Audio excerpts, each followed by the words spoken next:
We have an amazing panel lined up for you here. Give them a round of applause because they're tremendous. I think the best way to build friendships across faiths is to do something together. So, of course, there's plenty that we agree on and plenty that we disagree on. But the best way to get to know people is to work on something together. So in the UK, we want to be able to welcome people who are in trouble from other countries. And so we had a panel today of Jewish, Muslim and Christian activists working on welcoming refugees.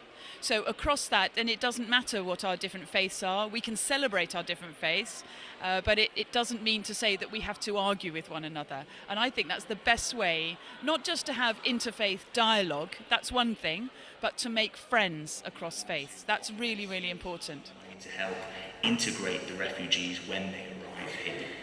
One part of the scheme is called community sponsorship. And this is where the local... For me, it's a real privilege to be here as somebody with a Jewish background. It's just wonderful to have different people together discussing such an important topic about welcoming strangers, welcoming refugees. I think the best that we can do in Britain and in our communities is to meet one another, to share each other's celebrations, and to sit with each other and break food with each other. So I'm just thrilled to be here today. When I was sitting and thinking, as I heard other people speaking, I was remembering a story about Abraham, and he was having some discourse with God, and he saw strangers approaching his tent, and of course he broke off, which you're not really meant to do when you're praying, broke off from his prayer, and ran towards the strangers. But God, of course, didn't punish him, because God said, of course, you get up and you welcome strangers. And I think it's intrinsic to the heart of our religions and the heart of our cultures, is that we open ourselves to encountering other people and learning about them and them learning about us. This is something that's very important to me personally, as well as part of the organisation that I represent, which is the City Circle. City Circle is an organisation, a charity based in London. We have several grassroots projects that we deliver in London.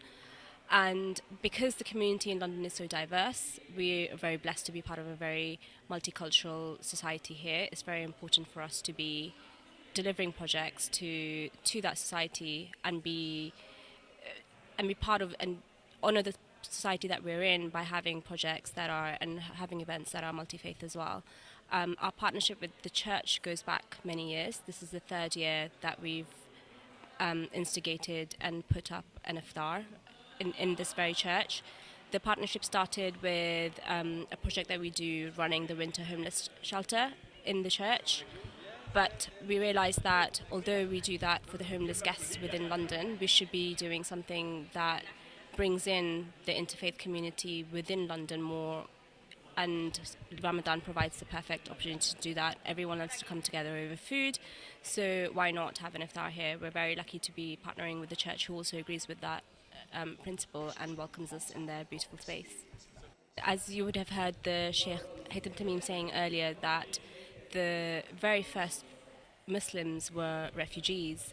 The very first Muslims were told to leave Mecca and find shelter in other places. And so this is a recurrent theme over the last many hundreds of years.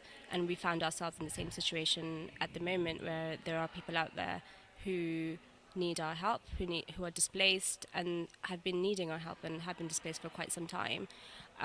So anything that we can do to support them is incumbent upon us as people of faith, but also just as people.